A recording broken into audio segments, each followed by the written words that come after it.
Now hold on and just make sure that it's working.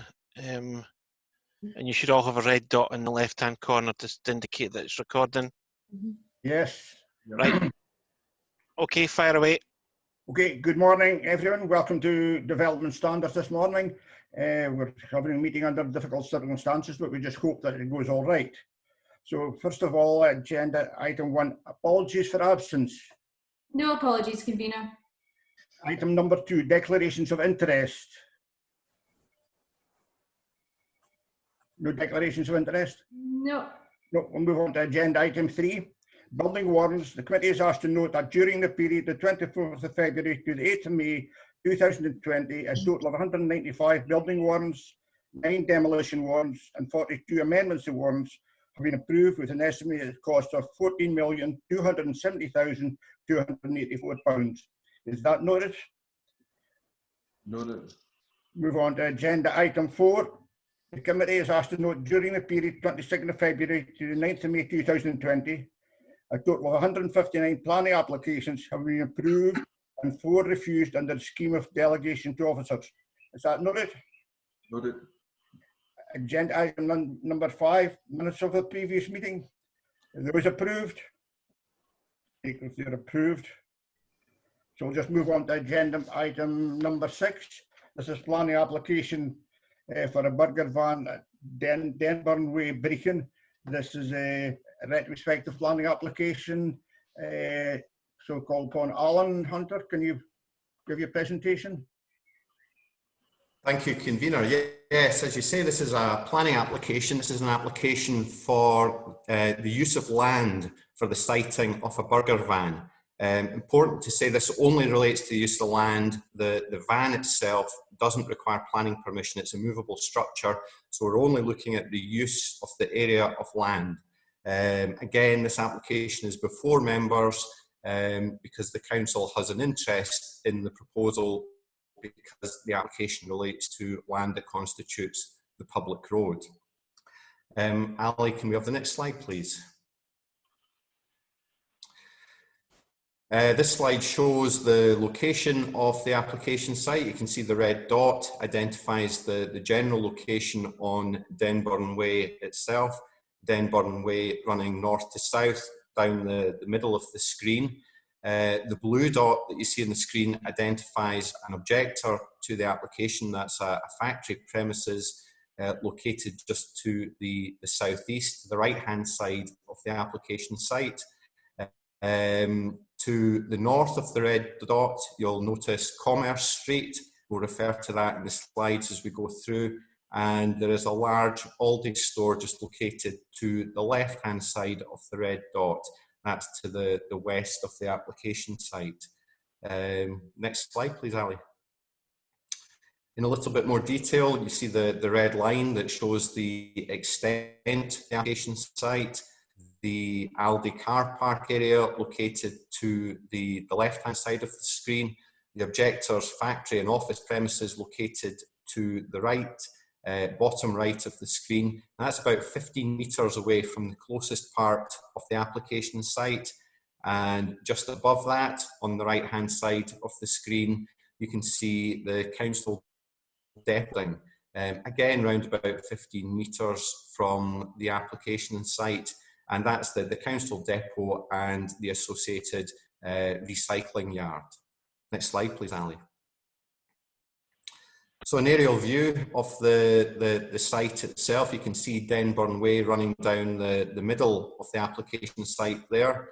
This aerial view is taken whilst the Aldi store was under construction, but you can see the building itself located to the left-hand side of the slide.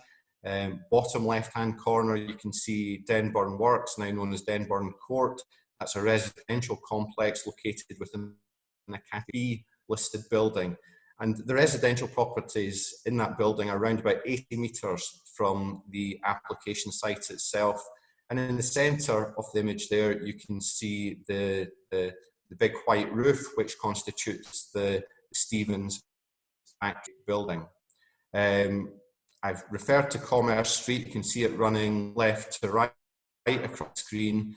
To the north of that, we have a roofing merchant a roofing contractor, a garage, an ambulance station. Also in the area we have a fire station, some warehouse type buildings, and you can see the council depot and the recycling yard just to the north of the Stevens building itself.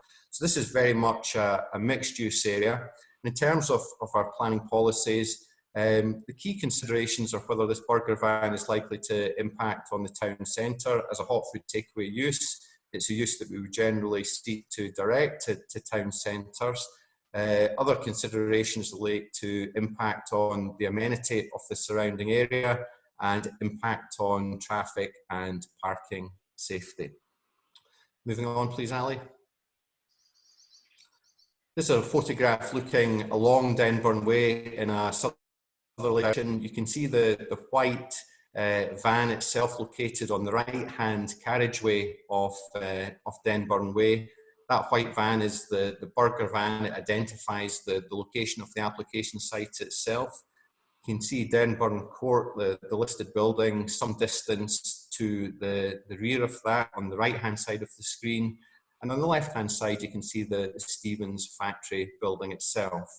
Now, we do have concerns raised regarding impact on car parking in the area, impact on the private car parking to the east, to the left-hand side of the screen. And you can see the cars parked at the rear of the footpath there. But you do also get an impression of the distance between those parked cars and the burger van itself. So our roads colleagues satisfied there's ample space for vehicles to manoeuvre in that area. You can also see the parking restrictions that are in place. We have double yellow lines down the left-hand side of the road and unrestricted parking on the right-hand side where the cars are parked and where the burger van is itself located.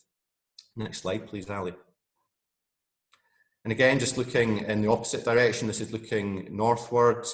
Again, you can see the location of the burger van, the white structure in the middle of the screen. You see it's a fairly small burger van. It's within a mixed use area. Given its size, it's unlikely to have any meaningful impact on the town centre. And our advice note guidance does indicate that mixed use areas of this nature are a location that will be acceptable for this type of use, subject to consideration of amenity and parking considerations. Now, our roads colleagues have looked at the burger van. This is a retrospective application. It has been in situ, it has been in use. So our roads colleagues have had the benefit of the operational activity and are satisfied there's no significant impact on traffic safety, pedestrian safety, or the free movement of traffic in the surrounding area, subject to the condition that's attached to the recommendation. Maybe just also on this slide, draw your attention to the properties to the rear that you can see in the middle ground of the photograph. We have the roofing contractor in the rear ground. So very much a mixed use type area. Ali, next slide, please. And just a shot of the burger van itself, and you can see its relationship to the Stevens property. As I've indicated, around about 15 metres separation distance. And again, our environmental health colleagues have had the benefit of looking at the operation of the business. They're satisfied that by virtue of the separation distance involved, there should be no significant adverse impact, either by virtue of noise or odour. You'll see we have recommended a condition to control noise limits.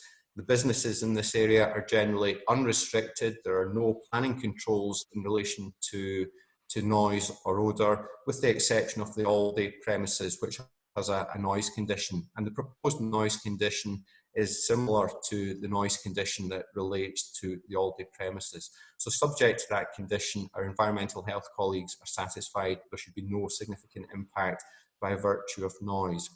In terms of odour, it's a hot food use. It will generate some smell, but in the separation distance involved, members will appreciate that in town centre locations, residential properties, other business properties would be much closer to a hot food type use. So no significant issues from that perspective.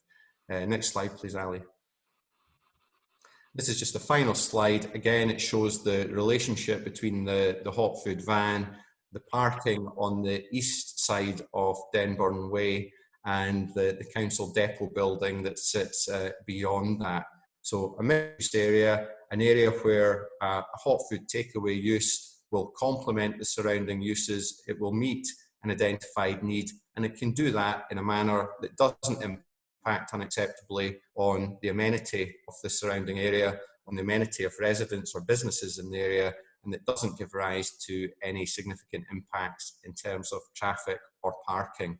And on that basis, the application is recommended for approval, subject to the conditions in the report. Right, thank you, Alan. Any questions to our officer?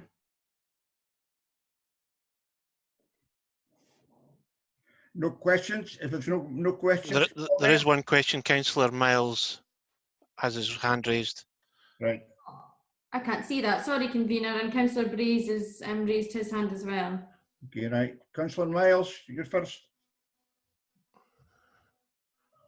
Yes, can you hear me? Yes. Yeah. First of all, as a matter of clarity, it's a little not an Aldi store. So if we could just correct that in case someone picks you up on.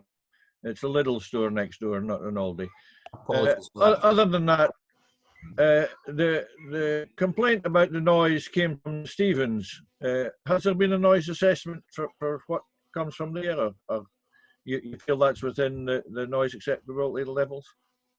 The Stevens building does not have any noise conditions related to it. There are no planning risks in terms of the noise emissions from that factory unit, so there's been no assessment of noise generated by it. However, it is positioned much closer to neighbouring residential properties. Yeah, no, but it was the noise coming from the generator in the van that Stevens was complaining about. Be within acceptable levels, I would imagine, is it? Yes, our environmental health colleagues have visited the van. They have observed it in operation. Quieter generator was installed, and we have a noise condition which seeks to ensure that noise limits generated by the van fall within acceptable limits. And our environmental health colleagues are satisfied that that condition can be met at this site. Okay. Councillor Breeze? Do you have Councillor Breeze now?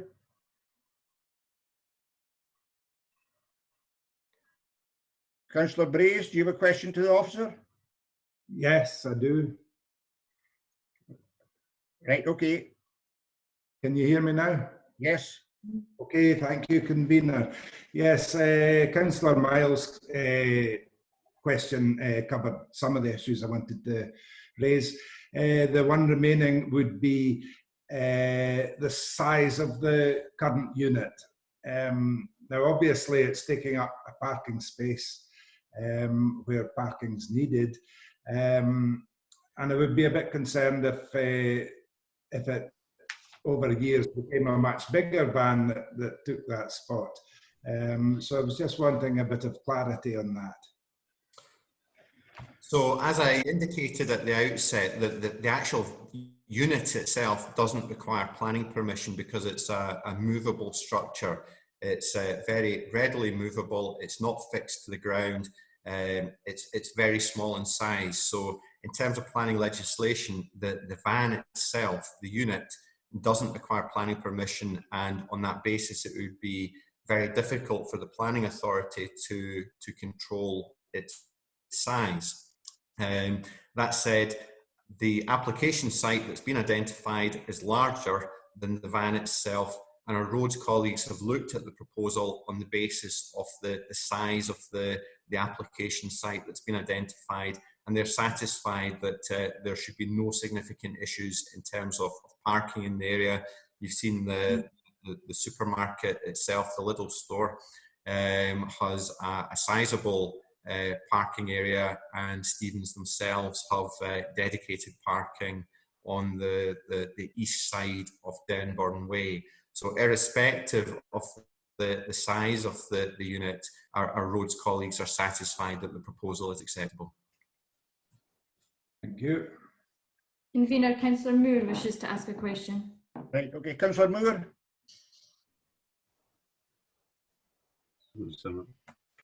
Convener. I know I'm looking at the objector's reasons for objection, and objection number 2 is smell. And I'm just wondering whether there is any record of complaint to our environmental people about smell in the past, or whether this is the first that we're hearing of it. I'll perhaps refer you to Mr. Thompson from Environmental Health in relation to that question.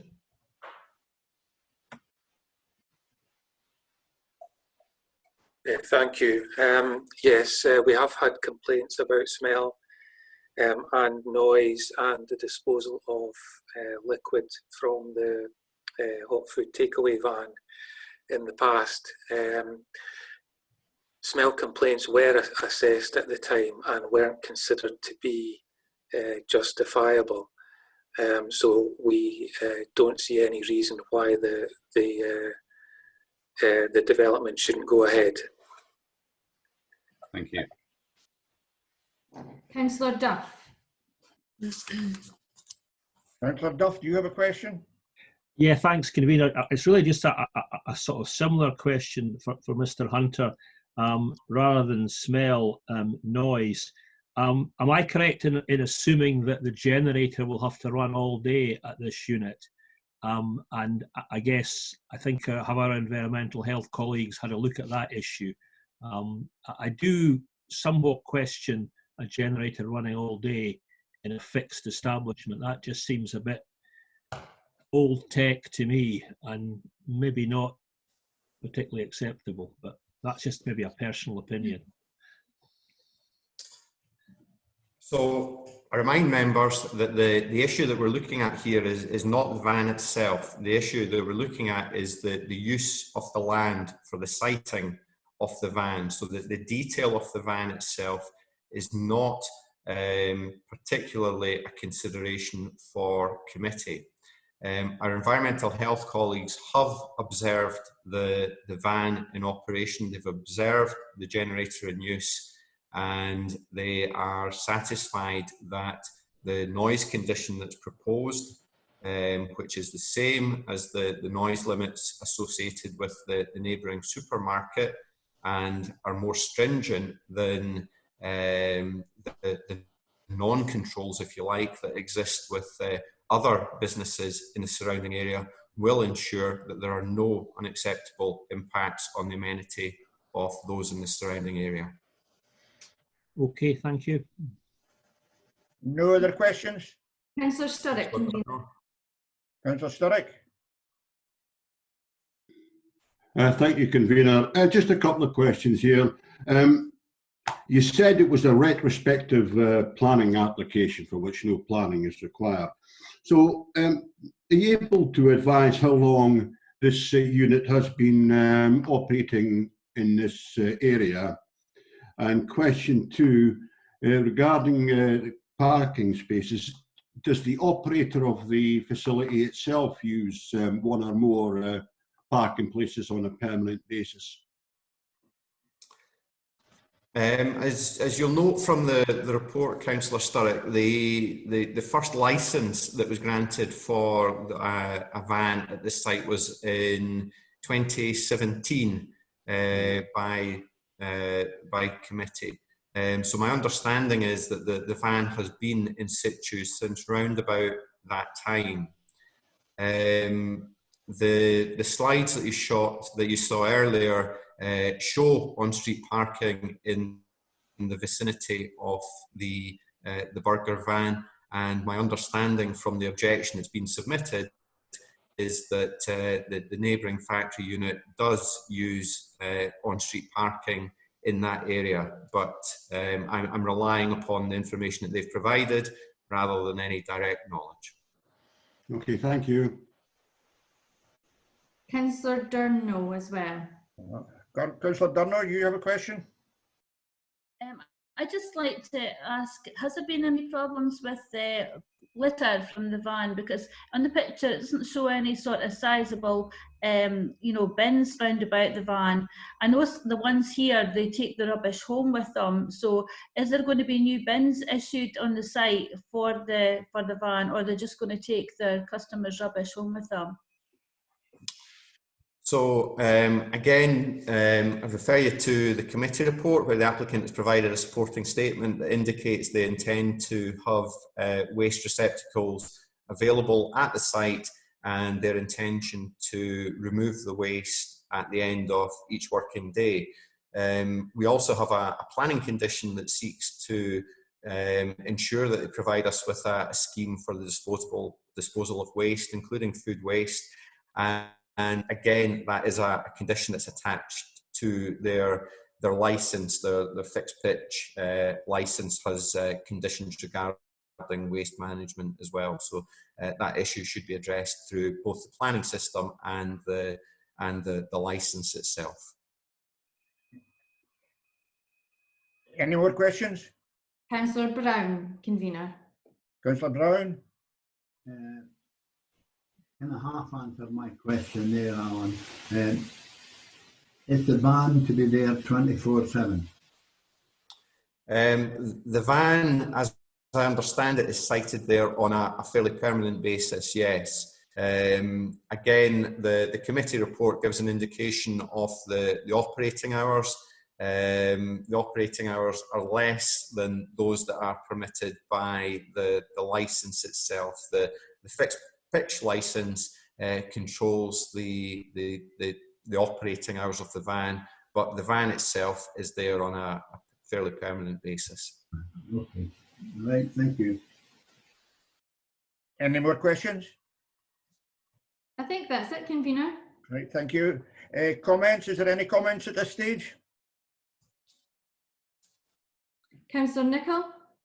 Councillor Nicholl, wish to make a comment? Yes, convener. I agree with the officers. The hot food van should have retrospective permission. Breen has some tremendous coffee houses and eateries, and I don't think this van would have any impact on their trade. Any other comments? Councillor Miles. Councillor Miles? Councillor Miles? Councillor Miles, do you wish to make a comment? I think he might be having some technical difficulties, convener. I wonder if we could come back to him. Councillor Breeze has his hand raised. Councillor Breeze?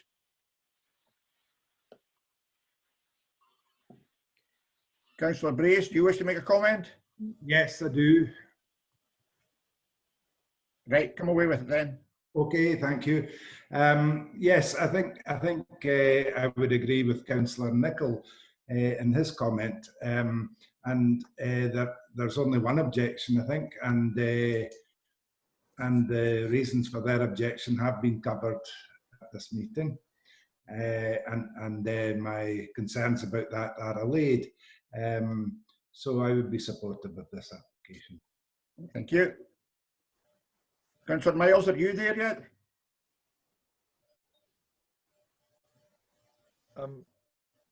Yeah, yeah, it seemed to lose signal there. So no, my reasons for objective are gone. It seems to be they've satisfied all conditions, so I can support the application. Thank you. Any other comments? And we have Councillor Duff and Councillor Cheap. Okay, Councillor Duff, then followed by Councillor Cheap. Yeah, thank you, convener. Yes, I think I would agree with my colleagues. I mean, I'm familiar with a number of industrial sort of estates, which I guess we could call this a sort of small mixed-use industrial estate. Most of them have a burger van or a hot food van like this. They seem to operate, certainly in Montrose, there's 2 or 3 of them. They're serving a need. They aren't competing with town centre eateries because the people are wanting something close to their work. So I think it's a perfectly sensible situation. And I think the noise and odour complaints, I think, are minor and would appear to be within a sort of controlled limit. So yeah, I'm quite happy with it. Councillor Cheap. Yeah, I think, morning everybody. I think Councillor Duff has just literally taken all the words out of my mouth I was about to say actually on that one. I think it does service a need in the immediate locality. It's clearly a commercial, oblique industrial centre within Brecon, and I think this will give it a need satisfied. It's obviously been performing since 2017, as Mr. Hunter says, and presumably, as it's still there, it's commercially successful and thus is meeting a need. So from that point of view, I would agree. And the aspects of odour and noise seem fairly minimal, bearing that in mind. So I would be agreeing with this. Thank you.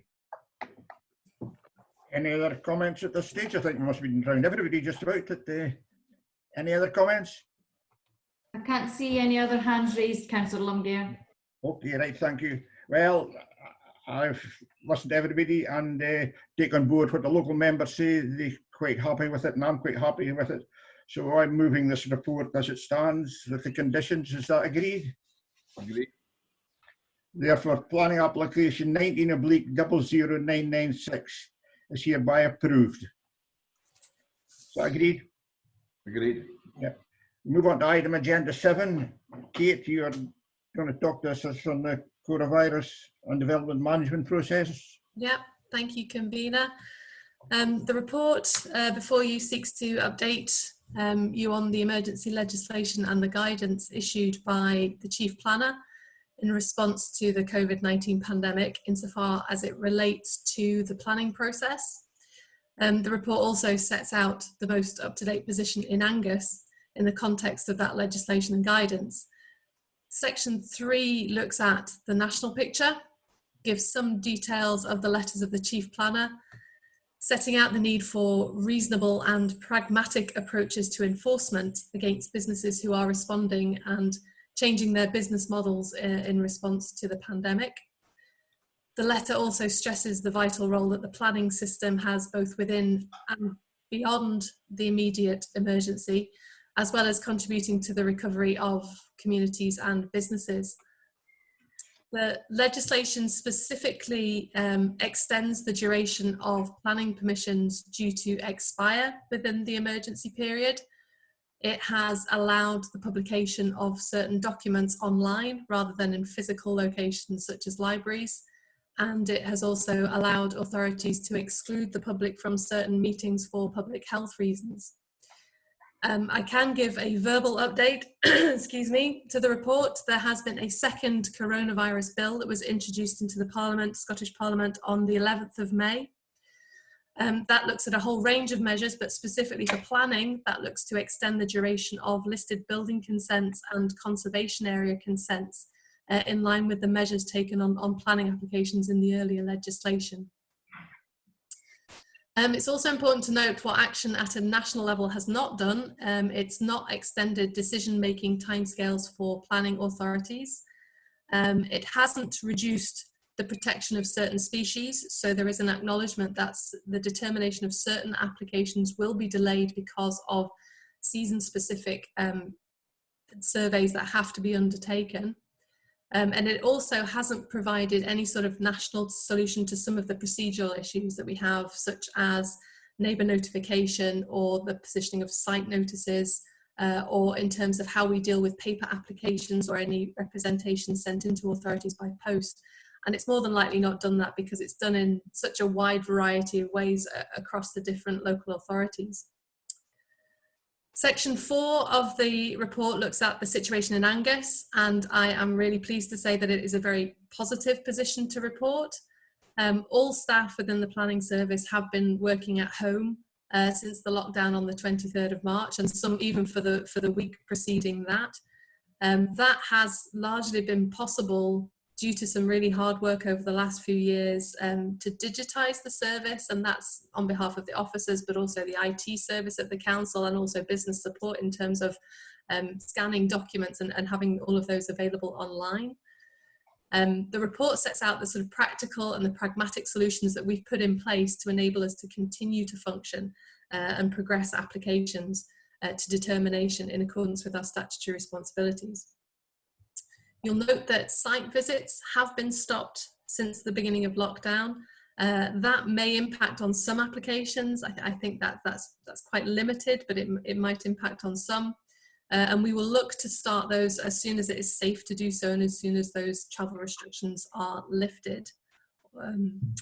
We've also introduced the digital pre-application service that was agreed by this committee previously, but you'll note that we have not charged for that service. That's been held in abeyance to try and reduce the impact on the development industry at this point in time. You'll be aware of how we're proposing to run development standards committees and the Development Management Review Committee, and that those committees will continue to function. You'll also be aware that further delegation to officers was agreed within certain safeguards at the April the 3rd full council, where it's not possible to convene a committee meeting and where a decision is time critical. And we are hoping that the instances that would happen would be very few and far in between. Finally, it's important to note that officers will not be pursuing enforcement action at this time unless it's necessary to address an immediate and an ongoing issue that has a significant impact on environmental amenity or safety issues. Because of that, and because of the suspension of site visits, which make up a lot of the enforcement work, any development standards committee held, such as this one, will not have the usual enforcement update as a report at this time. The final section of the report sets out some really positive statistics for the last few weeks, comparing our performance for the last few weeks with this time last year, but also with the Scottish average. And that illustrates that the planning service in Angus continues to operate in a timely manner, and we're making decisions even in the current really challenging circumstances. We've had a slight reduction in the numbers of applications. It's likely we'll continue to see that downturn, and that will have an impact in terms of the income that's coming into the service and the council. That's going to be compounded to a small degree by the fact that we've held off charging for the pre-application service. The scale, the impact of that and the loss of income is going to depend on the timescales for coming out of lockdown and in terms of the recovery of the development industry.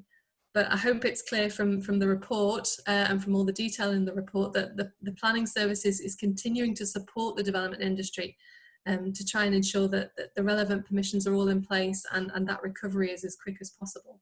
So members are asked to note the contents of the report. Right, thank you, Kate. Any questions for Kate at this stage? We have Councillor Cheap and Councillor Miles, convener. Okay, Councillor Cheap.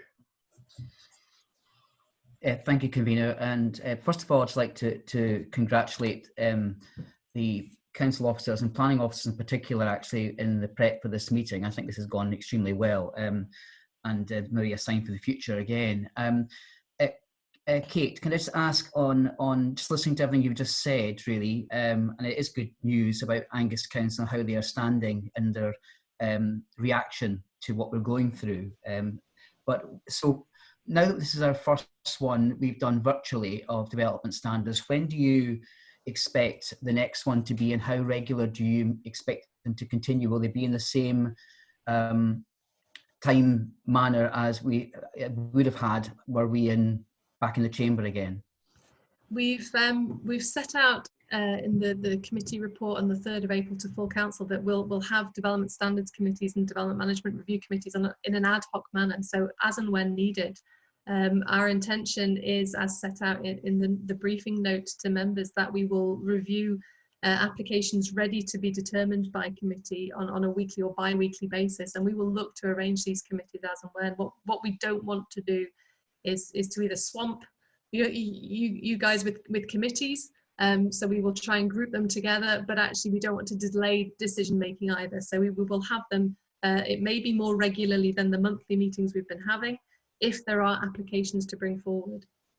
Yeah. Can I just respond on that? I think that's good news, because I think, as you said again in your precursor to this question, is that, you know, we want to be able to supporting, you know, development and particularly commercial development if that's the case, so that they're back on their feet in time for when we all come out of COVID-19. So yeah, I would encourage regular meetings, not necessarily keeping to strict a timetable, but as and when they're needed, if possible, to get things moving along in readiness for coming out of this. Thanks for that, Kate. Who's it? Councillor Miles? Yeah.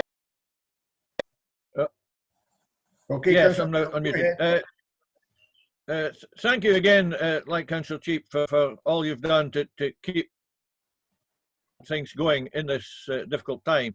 My question was relating to existing applications that have been approved, but with a time limit. Mm-hmm. You maybe covered this in your initial comments, but as I lost signal, I didn't get the whole lot. But if anyone has been time limited by when an application or a thing has to start, they will be given an extension, I take it. Is that correct? The legislation that has been put in place through the coronavirus bill, the first coronavirus bill, looked at planning permissions that were due to expire in the current emergency period.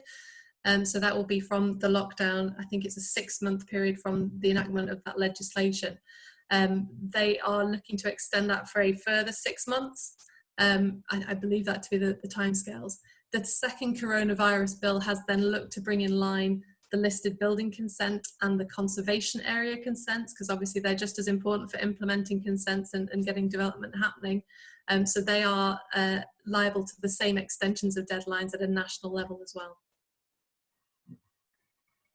Thank you for that. And before I finish, could I ask if Forsyth could stay on after this? I'd like to discuss development management review suggestions just after this meeting finished.